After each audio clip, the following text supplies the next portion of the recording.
Hola a todos, yo soy Clara Bonanat y bueno, para mí es un placer estar hoy aquí con la doctora Esther Zorio, que es cardióloga del Hospital Universitario y Politécnico La Fe y además la responsable y la creadora de la unidad de cardiopatías familiares, que es de referencia en toda la comunidad valenciana. También tenemos a Paqui Esteve, que es enfermera, profesora de la Universidad Europea y además enfermera del Instituto de Investigación Sanitaria INCLIVA. Y aparte de tener más de 20 años de experiencia en enfermería cardiológica. Y también tenemos la oportunidad de tener un paciente de la doctora Zorio que es portador de una enfermedad rara y que se llama Fernando Nieto. Y para nosotros es muy importante implicar a los pacientes a la hora de hablar de enfermedades y sobre todo potenciar la investigación. Nosotros tenemos un grupo de investigación en INCLIVA, en el que tenemos foco en la cardiología geriátrica y en distintos aspectos también moleculares, pues como la lipidómica, la inmunotrombosis y luego una rehabilitación cardíaca muy vinculada al Instituto Valenciano del Corazón, cuyo presidente es Lorenzo Fácila. Sin más dilación, pues os doy paso a Paqui, que hará una serie de preguntas para que tanto Esther como Fernando pues, nos cuenten cosas tanto de la unidad de cardiopatías familiares como de la patología en concreto, que la mayoría de cardiólogos yo creo que no estamos nada familiarizados con patologías específicas y raras. Adelante. Hola a todos y Esther, quería empezar lanzándote algunas preguntas y primero, la primera de todos, que nos explicases un poco en qué consiste la unidad que tenéis de cardiopatías familiares en el Hospital La Fe de Valencia. También que nos cuentes si hay alguna otra unidad en toda la Comunidad Valenciana o es esta única la que tenemos de referencia y cómo podríamos desde otros hospitales poder derivar pacientes a vuestra unidad. Antes de nada quiero agradecer la invitación de la doctora Bonanat, también de Paqui Esteve y de todo el equipo organizador técnico que hay detrás de esta videoconferencia, de este montaje, que nos va a servir para dar a conocer en un pequeño aspecto de las enfermedades raras que afectan al corazón, gracias también a la participación de Fernando, que nos va a contar la visión del paciente, que es tan importante también en general de la medicina y en particular cuando abordamos enfermedades raras. Y voy a contestar las preguntas que me ha formulado Paqui. La primera de ellas es que es la unidad de cardiopatías familiares y se trata de una consulta específica donde atendemos de forma monográfica a pacientes y familias en global donde hay seguro o hay una sospecha de que exista una enfermedad genética del corazón. No siempre el diagnóstico está en firme, hay una alta sospecha y puesto que son enfermedades raras, el llegar a confirmar el diagnóstico o descartarlo muchas veces requiere de personal que esté formado en detalle en ese tipo de patologías y que en una consulta general de cardiología general puede que no existan los conocimientos necesarios como para confirmar o descartar. Por lo tanto, no es solo para pacientes con el diagnóstico en firme, sino también para pacientes con una alta sospecha.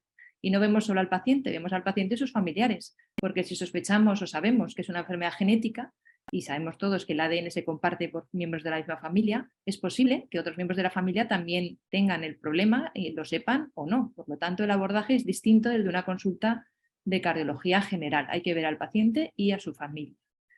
Esta consulta específica dentro del Servicio de Cardiología en la Fe trabaja en estrecha colaboración con el Instituto de Medicina Legal de Valencia, con quienes tenemos un acuerdo firmado desde el año 2007-2008, publicado en el DOC, de forma que las autopsias que se hacen en la provincia de Valencia, donde se llega a un diagnóstico de un problema genético, una miocardiopatía o una canalopatía, donde la autopsia es normal, no hay un diagnóstico firme de canalopatía, pero es una autopsia blanca, pues se ponen en contacto con nosotros y nos remiten a los familiares de esa persona que desgraciadamente falleció de forma súbita e inesperada. Y así ponemos en marcha todo el estudio clínico de la familia y el estudio genético habitualmente en la muestra de sangre recogida en la autopsia. Otros grupos de familias nos llegan por la consulta de cardiología general o remitidas desde otros hospitales, y eso enlaza con la última de las preguntas de Paqui. Y a veces son sospechas casuales en un electro de rutina que se hace un paciente, a veces una persona deportista, en un screening predeportivo y se levanta la liebre de si hay o no una miocardiopatía hipertrófica, una miocardiopatía ritmogénica, un QT largo. Pues todo esto activa el estudio de esa persona y de sus familiares en la consulta de cardiopatías familiares. Actuamos de referencia desde que nacimos, en el año 2007, y hemos acumulado la verdad que mucha experiencia agrupando muchos pacientes dentro de cardiopatías que no son tan raras como es la miocardiopatía hipertrófica, pero también en entidades muy extrañas, como puede ser, por ejemplo, la glucogenosis que afecta a Fernando, donde hay muy poquitos pacientes conocidos hoy por hoy en el mundo mundial que tengan exactamente el mismo diagnóstico, una afectación cardíaca por un problema en concreto en un gen que es HIG1 y que da un problema específico del corazón, que es la glucogenosis tipo 15. Hay muy poquitos casos. Entonces hay un espectro muy amplio de frecuencia de las enfermedades que abordamos en la consulta. Y esto nos da un bagaje por nuestra propia experiencia, aparte de lo ya publicado en la literatura. La última de las preguntas era cómo creo referir pacientes a la unidad. Lo más habitual es mandarlo por la vía ordinaria de propuesta de consultas externas. Muchas veces me llegan preguntas de compañeros pues al correo corporativo, al correo electrónico, y otras veces, pues si somos compañeros y somos amigos y tenemos el móvil, pues a veces son llamadas, pero siempre nos gusta vehiculizarlo por la vía oficial, una propuesta de consultas, a partir de la cual nosotros recabamos los datos para citar también a los familiares, de modo que se ven, como decía al principio, a las familias en su conjunto.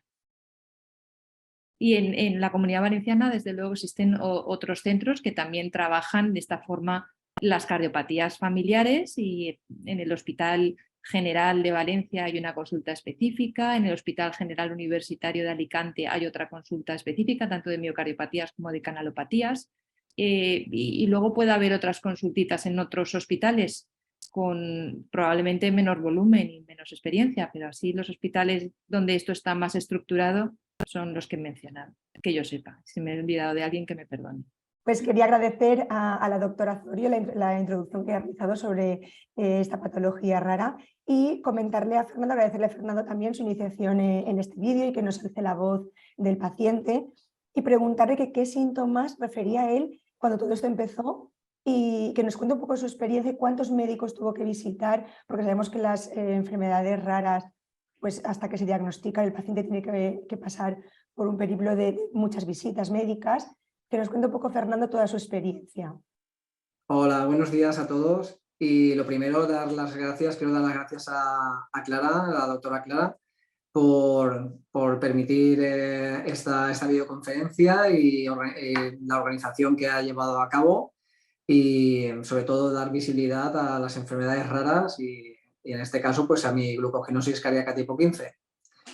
Y nada, os comento, yo nací con esta enfermedad rara, es una enfermedad genética, yo nací con ella, pero siempre durante toda mi vida he tenido la sintomatología que, como falta de energía, un día me levantaba y estaba bien, al otro día siguiente me levantaba con mucho dolor muscular, y yo acusaba como pérdida de fuerza. Pero siempre, pues bueno, lo comentaba a los médicos, me hacían analíticas rutinarias y todo salía bien. Y no fue hasta, yo ahora actualmente tengo 45 años, y fue cuando yo tenía 39 años, exactamente el 23 de marzo del 2017, cuando yo voy a urgencias del Hospital Arnau de Vilanova, en Valencia, donde me paso allí en urgencias unas 12 o 13 horas. Todas las pruebas salían bien. Yo acudí por un dolor torácico muy fuerte, que me radiaba por el cuello y por parte de la espalda, con mucha sudoración, y días previos había faltado incluso a mi trabajo durante 3 o 4 días, donde tuve un presíncope, un mareo repentino muy fuerte, sin llegar a perder la conciencia, pero el cual no me pasaban los días y no me llegaba a recuperar. Tenía una tensión muy bajita y unas pulsaciones también muy bajas, y bueno, pues al final, después de 3 o 4 días en casa, pues volví al trabajo, y fueron mis propios compañeros, nada más entrar, que me vieron la cara muy rara, como muy cansado, y decidí ir al centro de salud, donde me hicieron un electro y no salió bien. Y me dijeron que me tenía que marchar al hospital rápidamente. Entonces acudí al centro de urgencias, como os he dicho, del Arnau de Vilanova.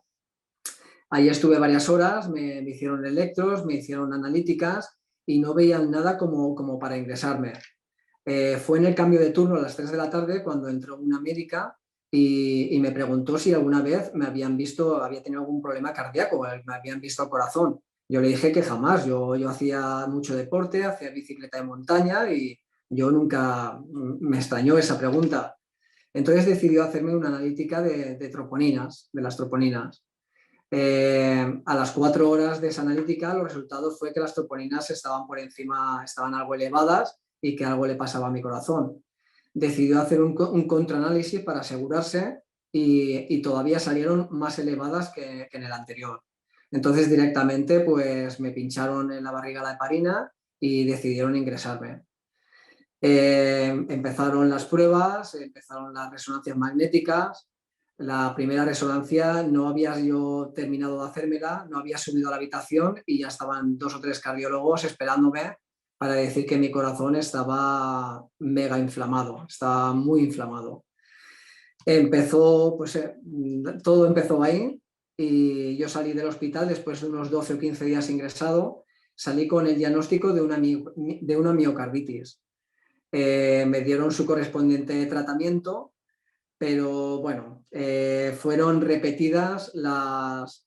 Yo entonces vivía en Canet de Berenguer, entonces mi hospital de referencia siempre ha sido el Arnau, yo vivía en Burjasot, pero viviendo en Canet me pasaron al hospital, a la Minife, al hospital de Sagunto. Allí me cogieron en cardiología enseguida y bueno, fueron muchas las idas a urgencias, el 11 de abril, 24 de abril, en mayo bastantes días, en junio,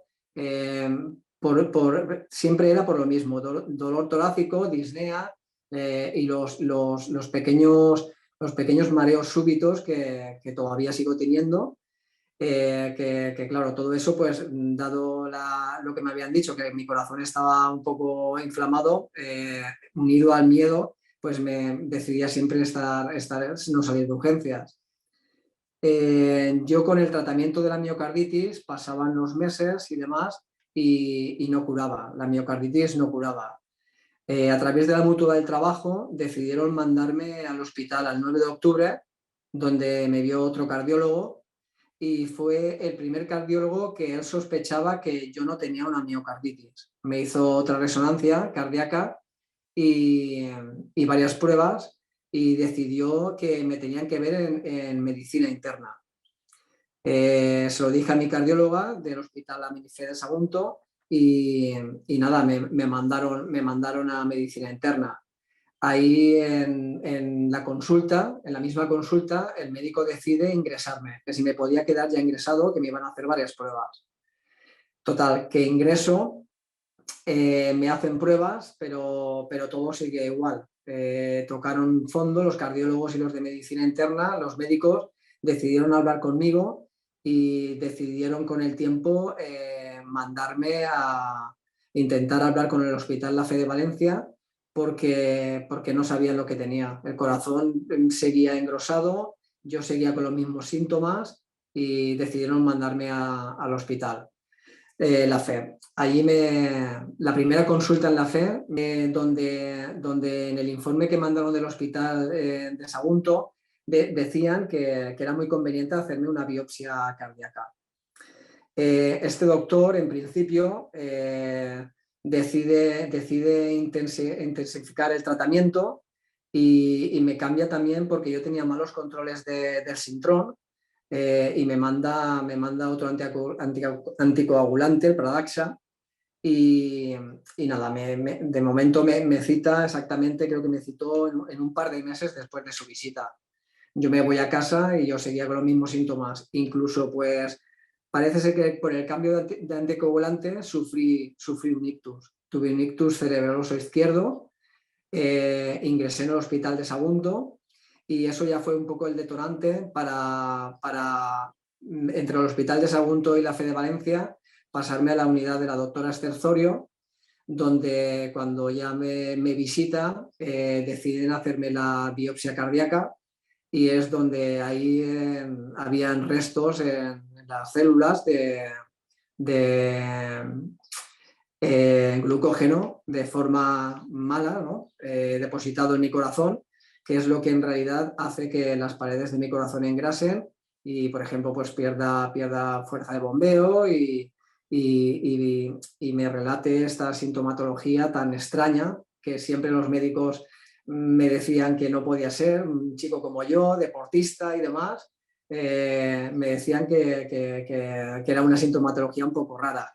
Sintomatología, como os he dicho, el dolor torácico, los episodios persistentes de los presíncopes, que sigo todavía teniéndolos, un poco más agravados, las palpitaciones, las extrasístoles ventriculares que sigo sufriendo y que me hacen un poco, me quitan un poco de calidad de vida, la debilidad progresiva que también sigo acusando, la astenia progresiva, una limitación funcional del día a día que, pues bueno, yo con mis 45 años que tengo, si miro 6, 7, 8 años atrás, si me lo hubieran dicho, pues no me lo hubiera creído, porque yo pues siempre he practicado cualquier tipo de deporte, hacía mucha bicicleta de montaña, pádel, pues salía a correr o a andar varios kilómetros, mucho senderismo, y ahora, pues bueno, pues todo eso ha menguado bastante, bastante, y tengo bastantes problemas, sobre todo cuando hago alguna actividad diaria como andar,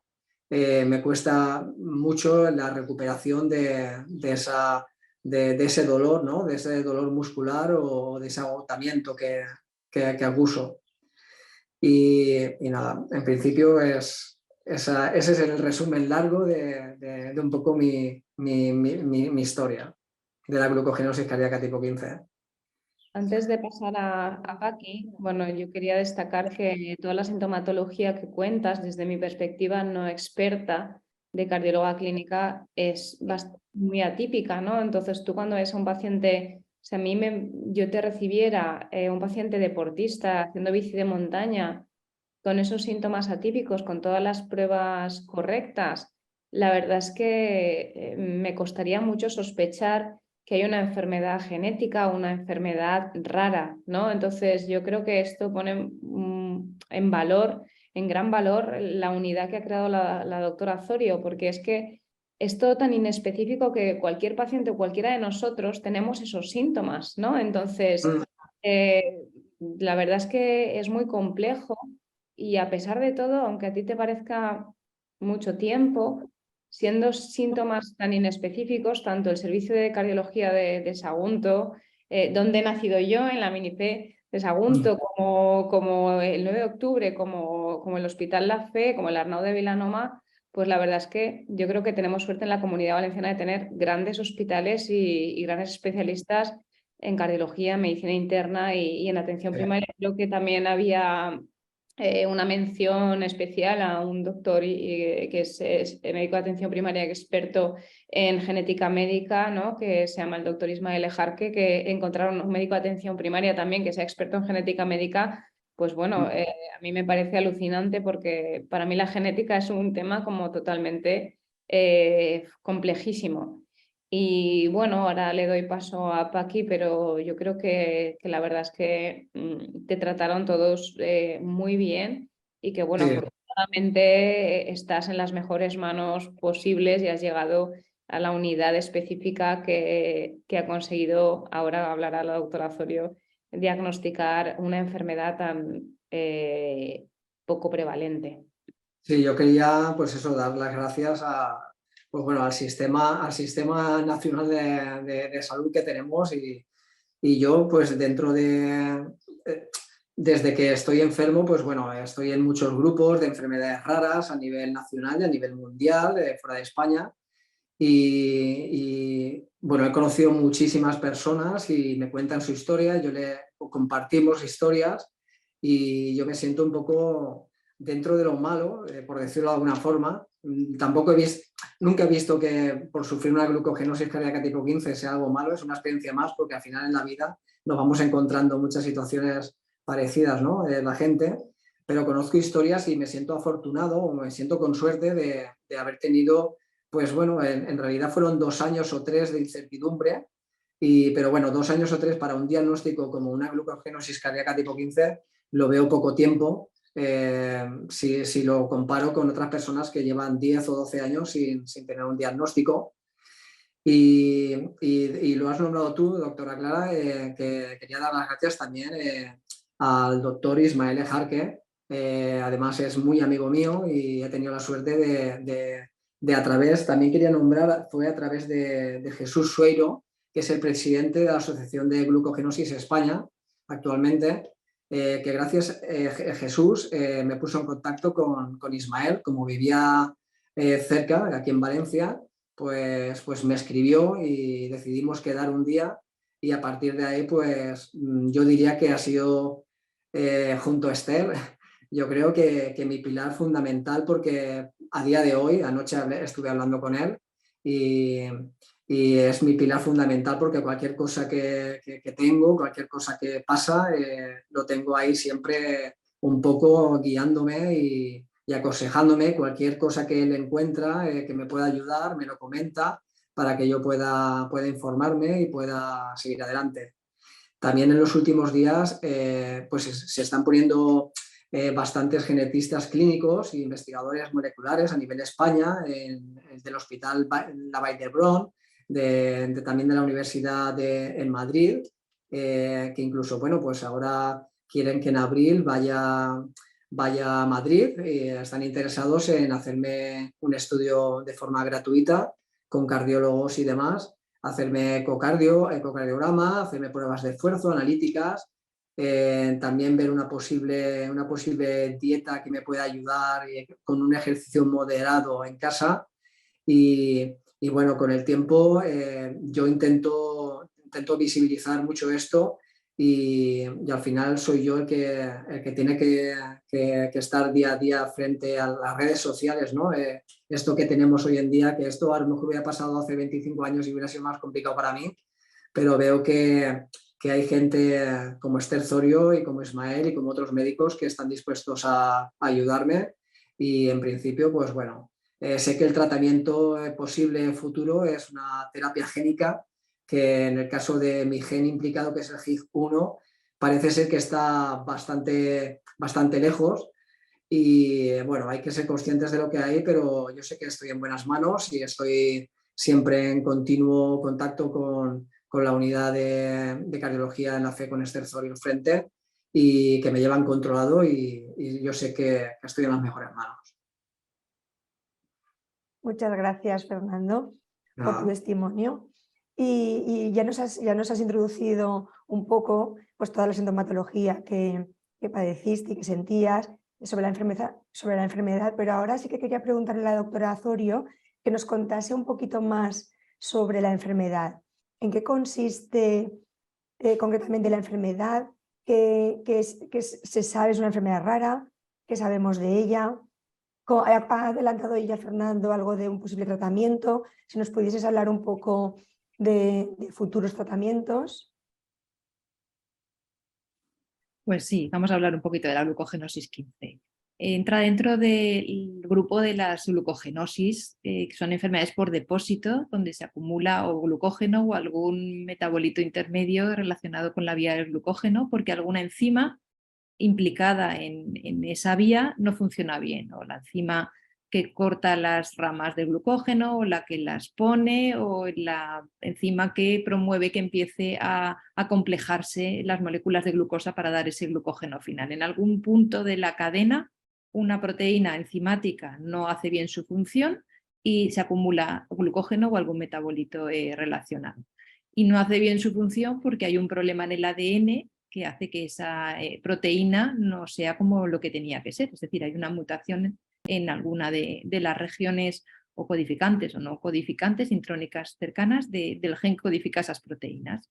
Esta en concreto es una enfermedad autosómica recesiva. Quiere decir que los dos alelos que todo el mundo tiene de HIG1, que es el nombre del gen, tienen que tener la alteración, una mutación, para que al tener los dos alelos alterados se exprese la enfermedad. Aquellos sujetos que tienen solamente una mutación en heterocigosis no manifiestan la enfermedad. Por eso es una enfermedad autosómica recesiva. En este caso en concreto, pues venían las dos mutaciones por un lado y por otro, por el padre y por la madre, y el resto de la familia que hay heterocigotos, pues nadie tiene la enfermedad. Esta enfermedad en concreto es muy reciente, de hecho jamás se estudia en la carrera las glucogenosis en general, pero si se estudian o se nombran, se mencionan las más frecuentes, la enfermedad, sobre todo en el ámbito de la cardiología, la glucogenosis tipo 1, que es POMPE, o Danon, DAMP2 o PERREA KG2, pero la verdad es que escuchar una afectación cardíaca por glucogenosis tipo 15 es algo sumamente excepcional, porque es de muy reciente el diagnóstico, de unos años a esta parte, yo diría que de 5 años a esta parte están las primeras publicaciones, y porque hay muy poquitos pacientes, siendo una enfermedad tan reciente, pues si se conoce desde hace poco, y además se conoce poco a base de artículos que nadie la ha estudiado en la carrera, pues va a ser difícil que se diagnostique, y si no entra dentro de los paneles que habitualmente utilizamos cuando estudiamos a pacientes con problemas genéticos, pues que no la vas a encontrar ni de casualidad si no vas a por ella. Entonces, cuando nosotros conocimos a Fernando, había 4 casos, si no recuerdo mal, publicados, y cuando publicamos su caso, que lo publicamos en la Revista Española de Cardiología, él fue el 5º, pero me consta que hay más casos que existen en nuestro país con esta misma enfermedad y bueno, no se han publicado, pero existir existen, y en Puerta de Hierro en Madrid y en Coruña hay hasta 3 pacientes de los que yo tengo conocimiento con la misma enfermedad. Es curioso que los 5 casos publicados eran todos hombres. No tiene nada que ver con el sexo, es una enfermedad autosómica recesiva, pero sí que es verdad que son hombres los 5, y en uno de los artículos se menciona que hay una mujer que tiene las 2 mutaciones pero no manifiesta la enfermedad. Si es una cosa aislada o el sexo tiene algo que ver con las manifestaciones clínicas, hoy por hoy es totalmente desconocido.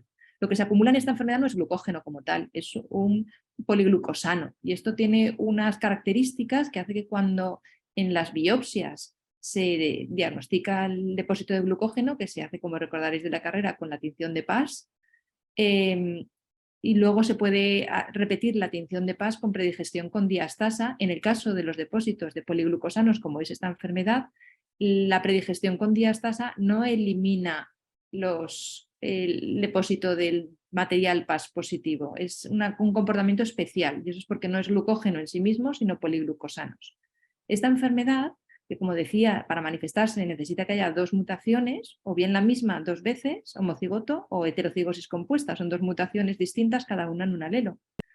A ver qué os quería decir ahora. Que esta enfermedad, cuando se manifiesta, puede manifestarse con afectación muscular, en los músculos esqueléticos, de las piernas sobre todo, también de los brazos, y entonces da miopatía, con elevación de CKs, con debilidad muscular. Si se hace una biopsia del músculo periférico se observan esos depósitos PAS positivos que os decía antes, y hay alteraciones en el electromiograma, en la resonancia muscular, etcétera, etcétera. Pero también hay otros pacientes, esos 5 que están publicados, que tienen afectación cardíaca. Solamente de los 5 casos publicados hay uno que tiene afectación simultánea del músculo periférico y del músculo cardíaco.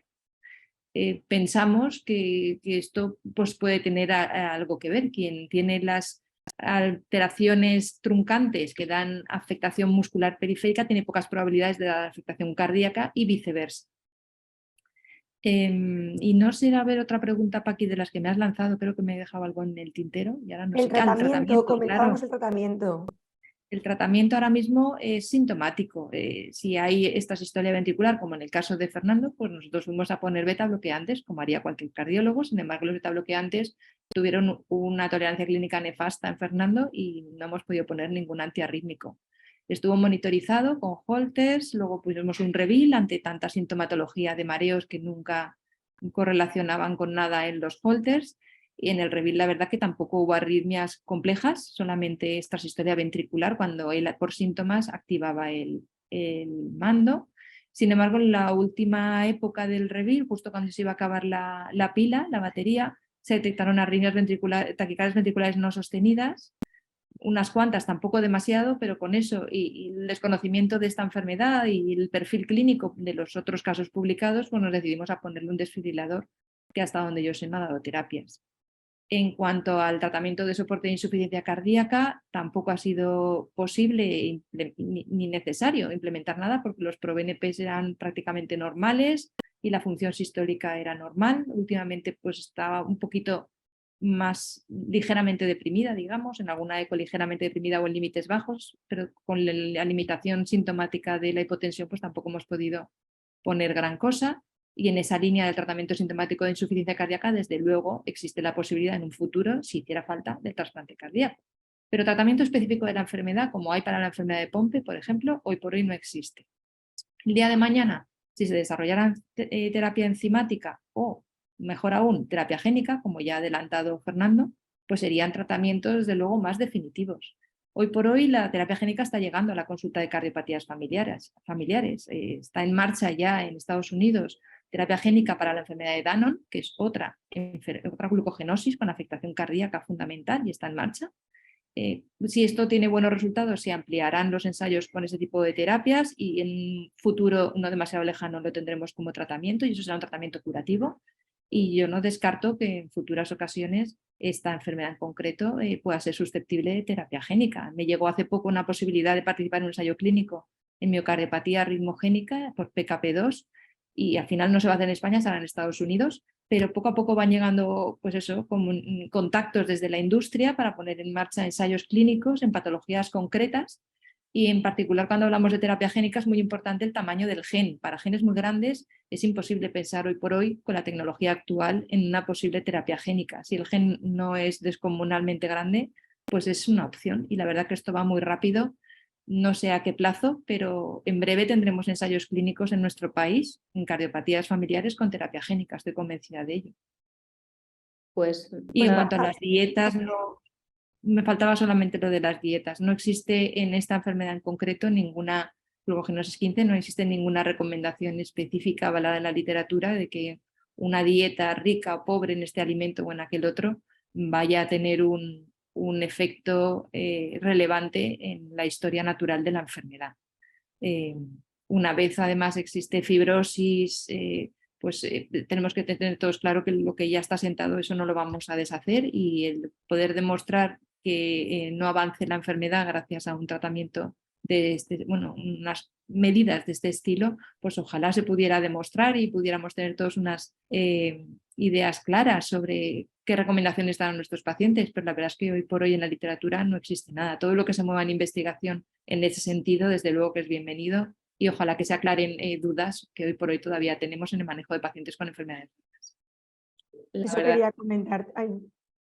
Sí, nada, que es Sí. apasionante escuchar a Esther todo lo que sabe. Fernando, yo te aseguro que yo no he estudiado ni genética en la universidad ni más de las glucogenosis que ha comentado Esther, o sea que jamás podría haberlo sospechado y mira que soy una cardióloga que ve y que ha visto muchos pacientes, pero es lo que desconocemos, no lo podemos sospechar. Y mira que los cardiólogos y los médicos en general, todos estudiamos y estudiamos y nos vamos a casa y seguimos estudiando y dedicamos la vida a nuestros pacientes y a estar al día y al final nunca se acaba porque los avances en medicina cardiovascular y ahora en terapias cardiovasculares que van a terapias génicas y que actúan sobre el ARN mensajero en distintas... tenemos que cambiar el chip totalmente de unas medicinas con mecanismos de acción tradicionales a tener conocimientos muy específicos. Por eso es tan necesario que haya unidades de cardiopatías familiares porque un cardiólogo no puede abarcar, un cardiólogo clínico no puede abarcar estas cosas tan específicas. Entonces, a mí me parece apasionante y creo que está muy bien que hagamos este vídeo para poner en esta relevancia, sobre todo también en investigación, ¿no? Que yo creo que las unidades de cardiopatías familiares que has comentado te lo agradezco porque yo las desconocía, pensaba que en la FE era la única, entonces me alegro que haya más unidades y pienso que tenéis que hacer ahí, que tenéis que ser un equipo y siempre pues lo más complejo. Si la unidad más grande es la FE, pues siempre se puede centralizar o hacer las pruebas más complejas en vuestra unidad.